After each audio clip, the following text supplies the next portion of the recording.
What up? It's K.Honesty, and I'm about to do a review of Power. I was about to say Tyler Perry. I didn't review so many Tyler Perry shows this week. Anyway, I'm about to do a review of Power, Book 3, Raising Kanan, Season 3, Episode 9. So if you haven't seen the 9th episode of Season 3 of Raising Kanan, turn this video off, go watch the episode, come back and watch this video. Like the video, subscribe to my channel. It is a simple and free way to support my channel. It literally takes less than 4 seconds to do. You can help my engagement. You will help my channel by just doing that. Hit the notification bell so you don't miss out when I post. I'm also not a public speaker, so I will tend to fumble my words. You'll hear me say, so, like 1,000 times. It is what it is. I might stop to regain my thoughts. I might slow my talking down to regain my thoughts. It is what it is. Anything I say is my opinion. It does not reflect anyone or anything associated with this show. And comment below what you thought of this episode, what you would grade the episode. If I forgot anything, was off on anything in particular, let me know in the comments. I like to grade the episodes before and after my reviews. I'm going to grade this episode a B+. It was good. A lot of stuff happened. I was definitely in what's the word? I was definitely engaged watching this episode. So yeah, I'm gonna definitely give it a B+. Who knows? I might change my grade after. It might go up. It might go down. Who knows? After I don't remember everything that happened. But after I talk about it, maybe I might change my grade. Maybe not. But last chance. Power, Book 3, Raising Kanan, Season 3, Episode 9. If you have not seen that episode, turn this video off because I'm about to spoil the entire episode. Get this video. I'm thirsty as hell. Okay. So the episode, the episode begins. Lou is drunk driving again, and he drives to a liquor store. And when he goes to take the bottle up there to pay for it, he realizes he don't got no money on him. The clerk dude start talking shit, which prompts Lou to pull his gun out and basically steal the damn drink. As he walking backwards with his gun, he stumbles, so the store owner dude pull his gun out. And then the store owner, he shoots up the glass window. Lou done already got in his car and pulled off by this time. So now this store owner dude just shot his damn own spot up for nothing. Now you got to pay for the windows along with that one little bottle he took. Like, now you got to replace your own windows.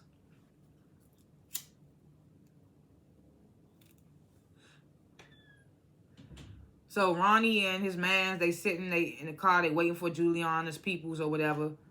When a whole bunch of black trucks pull up and all these niggas get out and start pointing guns at them, Joaquin walks up. He's like, he has them exit their van. He has them searched and everything. Then he tells Ronnie, Juliana won't be working with you anymore. She's dead. And he tells Ronnie, the only reason you not dead is because your investors told me to spare your life.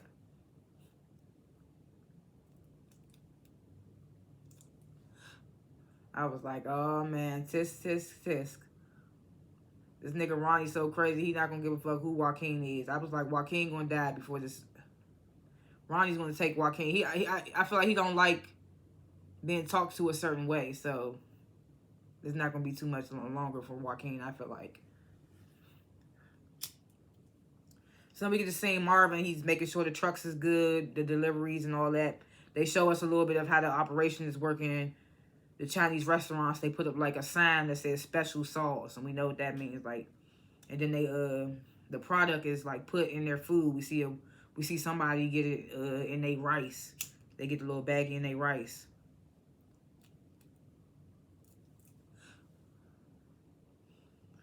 So let me get this little cute moment with Rock and Juke. Rock, she drops off some mail to Juke, and it's from the army.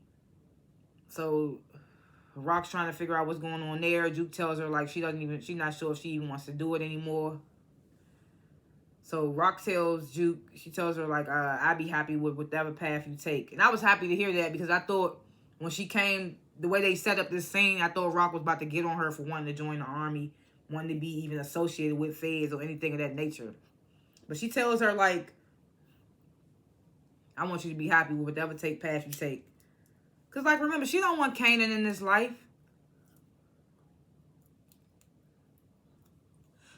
If it was up to her, she probably would put Kanan in the army, too.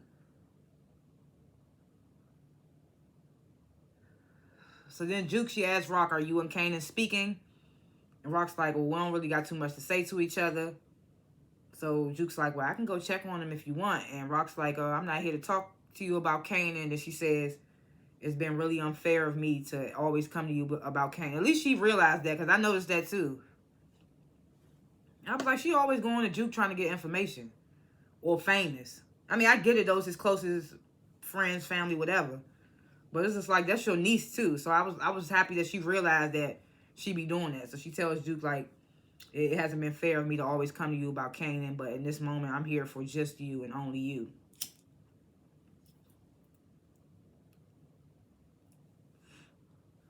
So at the club, Shirley, she introduces Famous to some old friend of hers. I rewinded that scene like 4 times. I could not get this man's name. All I could hear was Lil Gelflin. That's what it sounded like she said. And that's what I'm assuming his name was. Old friend of Shirley's. And he, apparently he owns a couple of labels. And he seems to like Famous's song. She plays Famous's song for him. So Famous, he comes in. He mentions like, oh, Lou produced this track. Shirley's like, oh, I mentioned Lou to you. He's really talented as well. So Shirley basically suggests, like, I feel like you and Lil Gelflin could collaborate, and Lou. So Famous like, oh, hell yeah, I'm down. So Lil Gelflin like, okay, we're going to set up a meeting, us and Lou. Famous, he's like, oh yeah, I just talked to Lou. Pretending like he just talked to Lou the whole time. He hasn't seen Lou in a minute.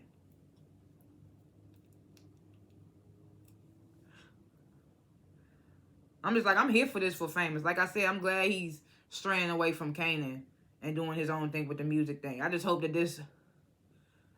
what happens with Lou doesn't stop the dude Lil Gelflin from working with Famous.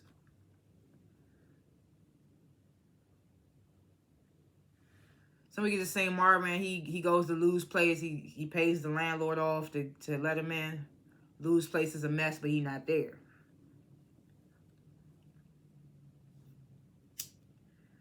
So then we get to seeing Burke's dad goes to the captain at the precinct, tells him that and the captain tells Burke's dad that they finally closed the IED investigation against Shannon because they didn't have anything. So then Burke's dad's like, well, I actually want them to keep it open. Then he said Shannon, she was set up by Howard to cover for his own criminal activity. She says, I know we've been down this road. He says, I know we've been down this road already, but I know more now. So the captain, he like, man, Howard is a highly decorated officer.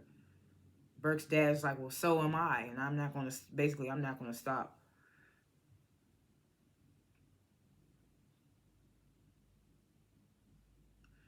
So Ronnie, he goes to Snaps and Pop furious because they didn't warn him that Joaquin was coming to him. Snaps pulls a gun out on Ronnie. He like, well, you didn't tell us that you was working with Juliana behind his back. They like, you lucky Joaquin came to us first because you be dead. You should be saying thank you, nigga.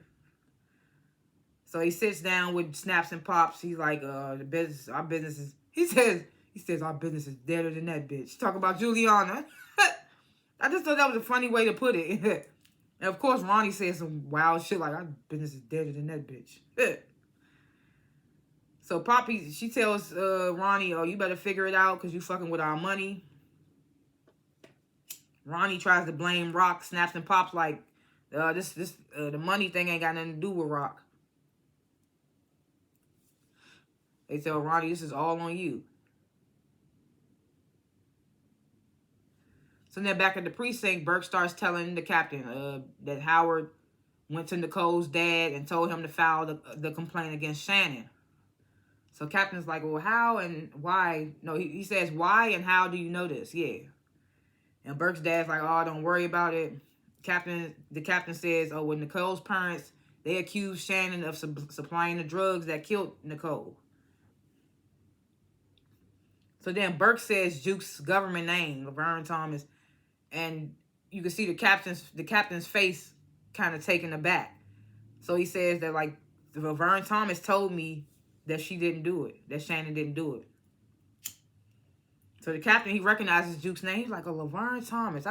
He was like, once I forgot about this case, I forgot all about her too. And then he pages for Agent Tanner, you know, the guy that's the head of the task force that's looking into the whole shootings and stuff that happened at the beginning of the season / the end of last season. So Marvin, he goes to one of the stash houses, tells them to put the word out. I'm paying for info. Anybody can find my brother. One of the dudes tells Marvin, oh, I heard he robbed a liquor store last night.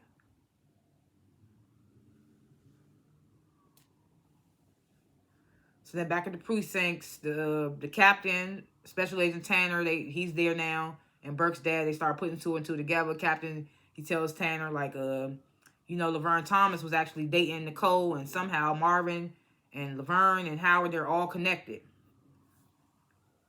And then Burke's dad's like, that's why Shannon was investigating Howard, because it was mob related. And the captain's like, I don't know about all that, but I do know there's no such thing as coincidences, or something ain't making sense. Then we get Howard meeting with Rock. He keeps talking about he's not meeting up with her no more, but every other episode you meeting with her, nigga. So she tells him, like, Lou out here wilding again. I need you to help me find him. Howard ain't really feeling it. They exchange words or whatever, but in the end, Howard's just like, basically, he going to help, basically. So Marvin, he goes to meet up with his fake friend, Joe. Eating the little girl's snacks. Joe like, well, they're not going to eat them. Marvin always eating something. They eat, like, I bet in every scene that he does, they probably be like, okay, we got to have this here for Marvin. Actual edible food. So Joe tells Marvin, I actually talked with Jukebox a lot last night. I got a lot from my story. Then he tells Marvin, like, I don't want to be a burden. So I guess he wasn't going to go through with the whole, because remember last episode, was the episode before last, the feds was telling him, like, you got to help us get something on Marvin or we're going to take your daughters away. So it seemed like he wasn't down for it, because he actually building a friendship with Marvin, because Marvin is genuinely, like, there for him. So he tells Marvin, like, I don't want to be a burden on you, so I feel like that I'm good. Like, basically, Marvin can stop coming around, basically. And Marvin's like, well, you're not a burden. That's what a friendship is. So then he asks Joe, like, are you coming to Juke's performance later? And Joe's like, yeah, I will be there. It's going to be the final piece that I need for my story.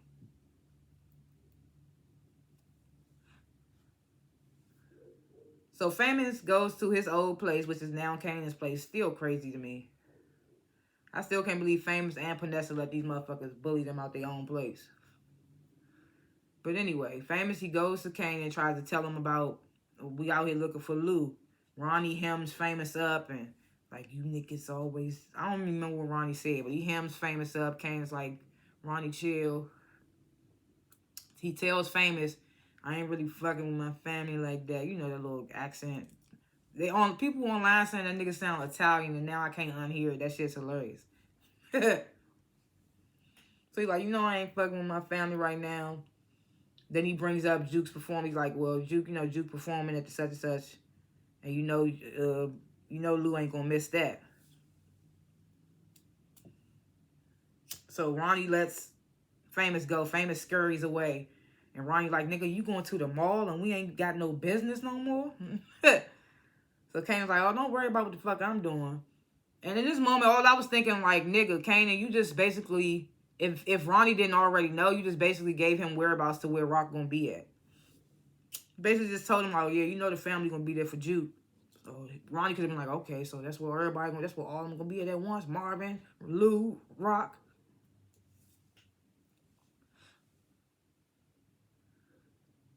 So now we at the mall, and the group Butter, they backstage, waiting to perform. Juke, she looking out there. She sees everybody there to support, but Lou. Lou's the only one not there. Marvin's there, Rock's there, even Kanan's there. I think Famous was there too. I can't remember. I can't remember if we saw Joe either. Look, I don't be remembering. So they little manager, whatever she is to them, she gives them a pep talk, tells them how proud she is of them and to go kill it out there and all that. So Butter, they go out there to perform. Juke's like the lead. Of course, they gave her the lead position. And they do the damn thing and they get a standing ovation. So everything's looking on the up and up. Then we get to scene. Apparently, a bar owner called the cops on Lou. He was drunk and being belligerent in the bar. And the cops are like, "Oh, Lou, just the person we've been looking for. We got a friend that wants to talk to you." And they drag him out the club. They drag him out the bar all drunk.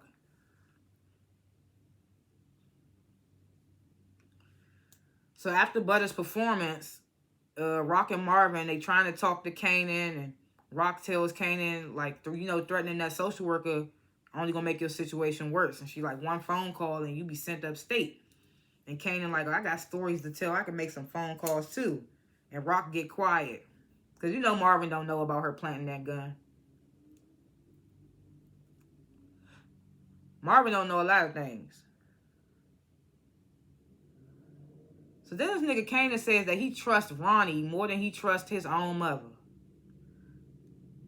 And Rock was like, that nigga killed his own brother. Kanan's like, I heard you did it. So Rock tells Kanan like, you and your business with Ronnie is done. And Kanan like, you don't decide when I'm done doing business or whatever. He ain't say that, but and then he just walks away. And Marvin like, you gonna let him talk to you like that? At one point in the conversation, Marvin was like Kanan, I would take my belt off on your ass. I love how Marvin's there for the comedic relief. I love his character. He's like my favorite character. Because he can still get active too.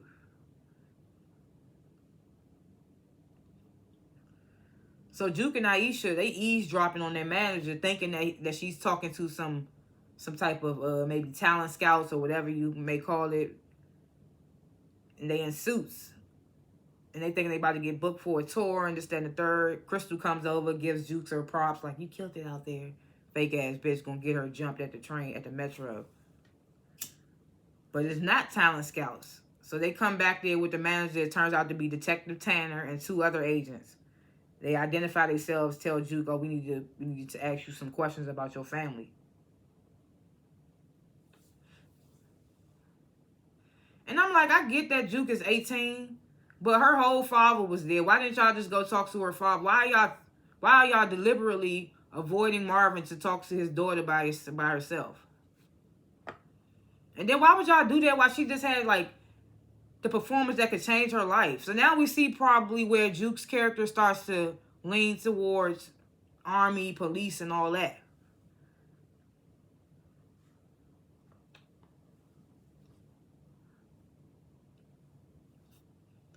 So the cops that took Lou out of the bar, they got him handcuffed to a chair. They somewhere, I don't know where they at. Howard comes in. He's like, I got it, fellas. Lou starts talking, I can solve every murder in Queens, etc., etc. And Howard's like, you need to shut the fuck up. Because Rock on her way to get you now. Like, his sister on her way to get you now. So then Lou, he starts realizing, he's like, my sister did say she had an inside connect. You must, he gets the, you must have been the one that told us that Scrap was a snitch. And he starts yelling, you killed that nigga, Howard. Howard pulls out his gun. He's like, say another motherfucking word and you dead. Lou's like, I've been dead. Lou just over life. I just want them to get him some help or something, man. He got too many, like, upsetting bodies on him. He got that little boy D Wiz. Now he got Scrap mother.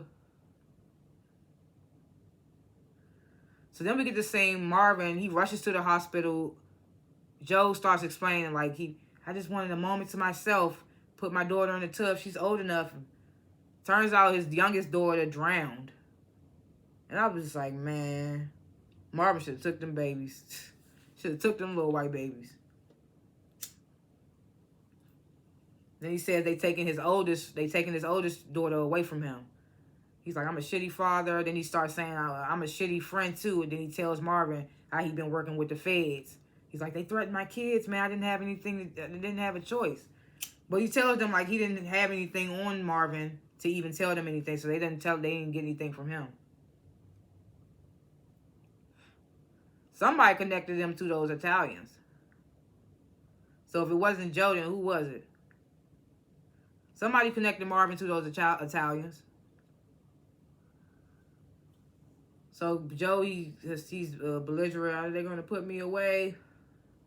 Marvin ain't hear nothing else, but I've been working with the feds. He's pissed the fuck off. He starts going on Joe like your daughter's dead because of you. You a bad friend. You a bad father. It's all because of you. He tells him you ain't shit, and then he leaves. Joe just couldn't do nothing but just bawl crying like, oh my God. To hear that shit after you just lost your daughter and you all high, that shit crazy. So Agent Tanner has Juke in interrogation. He's like, I know that your father gave Nicole the drugs that killed her. And I know he's been running drugs through Queens. I was like, where the fuck they get that first part from? He's like, so all we just need to know more from you. So Juke gets, y'all don't know shit. So Tanner's like, well, what do you know about Detective Howard? And is Howard friends with your father? So Juke's like, my dad ain't no friends with no damn cops. And he ain't do none of the shit that you said. She's like, and y'all ain't got nothing because you wouldn't even be talking to me. They be just thinking these young black kids are stupid. That'd be their problem. I keep forgetting she 18 because I keep about to say that they wasn't even supposed to pull her ass anyway because she a minor. But I forget that she is 18 because I remember Marvin saying that when they was having their little heart-to-heart a couple of episodes ago. So Rock finally gets there. She gets there. Howard tells her, like, Lou been confessing to every murder in Queens since you got here. Rock starts going off at Howard, talking about, oh, you didn't tell me that Marvin had a snitch on him the whole time. And the task force was indeed looking into him. So Howard's like, well, yeah, I did know. And maybe I even told them that they were on the right track. He's like, if we put it all on Marvin, like me, you, and Kanan, we off the hook.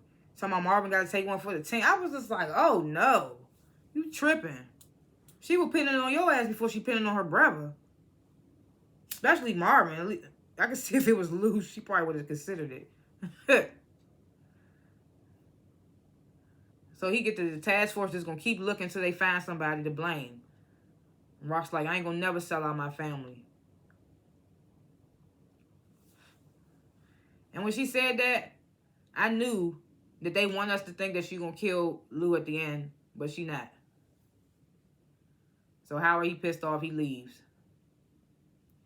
Then the two FBI agents that threatened Joe, if he didn't get info on Marvin, they was going to take his kids away. They show up at his house. He not answering, so they bust up in there, find him OD'd on the couch. And I was like, I knew that was going to happen. After the way Marvin tore into his ass, I was like, he losing it all, basically. You leave a junkie in a state like that, that's what you think going to happen.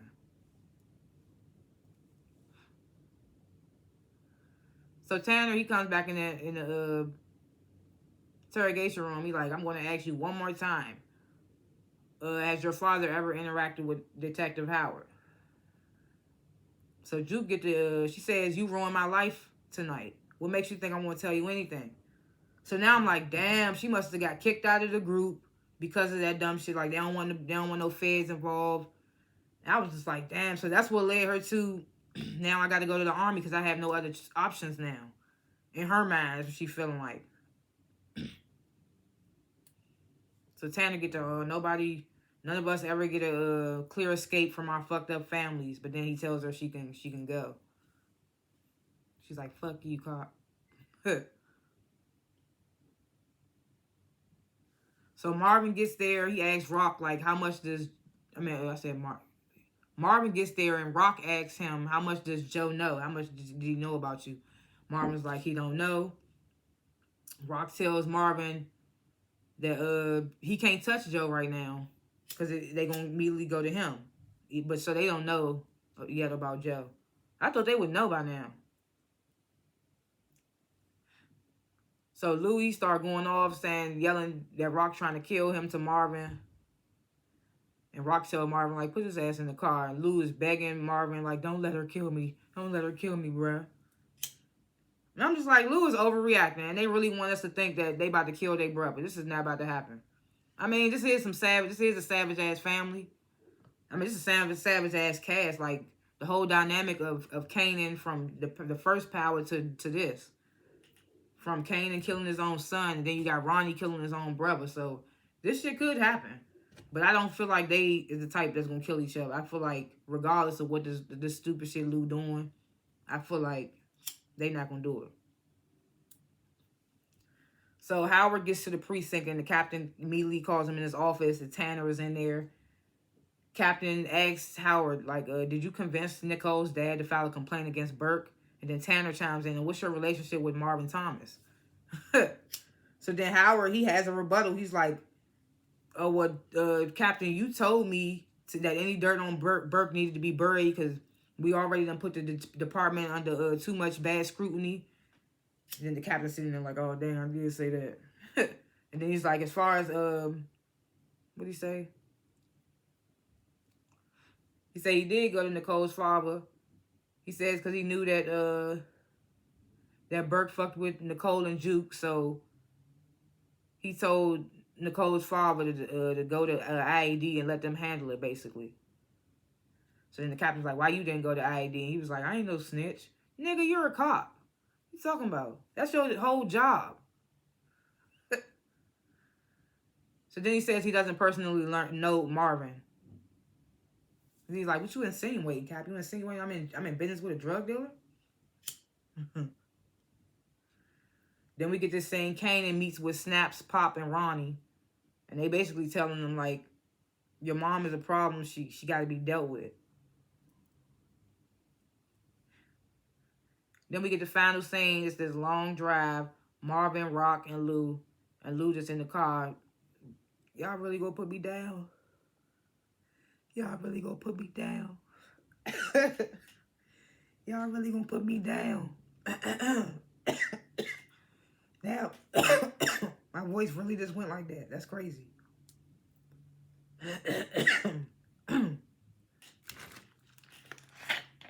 That's crazy. First I was playing, then it stayed like that. First you gonna put me down. Y'all really gonna put me down. I was trying to change my voice back and it wouldn't. I was like, hold up.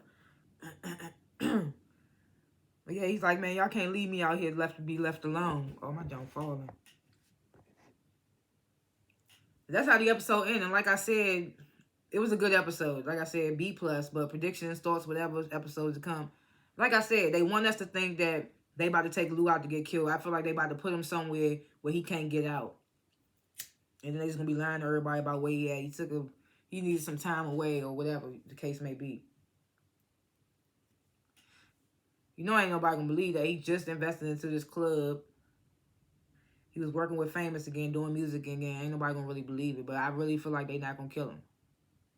Howard, he about to be in some shit. Like, I don't think they don't have nothing substantial on him yet. But now, eyes about to be on that nigga. So you really need to stop meeting up with Rock.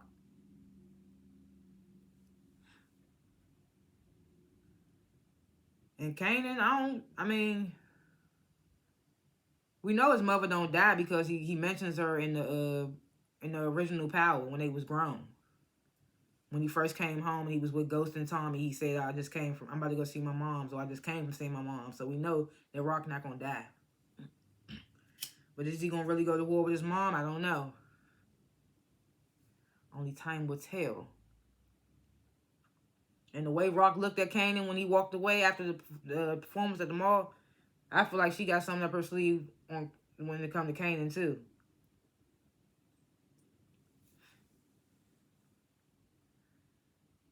And regardless of what Kanan say, Snaps, Pop, Ronnie, they're going to do whatever they want to do. So that's what Rock and them got to understand. Like, Kanan could completely say no and everything, but Snaps, Pop, and Ronnie, they're going to do what they want to do.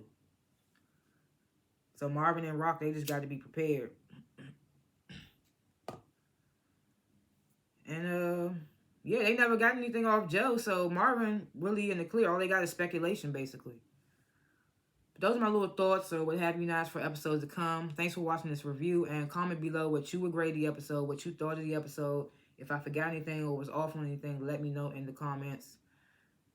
And like, subscribe, hit the notification bell. I don't only review Power, I review other shows as well. I review shows on random. I do a lot of stuff. I got covers, I got freestyles. Check my channel out and get my engagement up, please and thank you. And yeah, have a great rest of y'all day, and I will see y'all in the next review. Peace.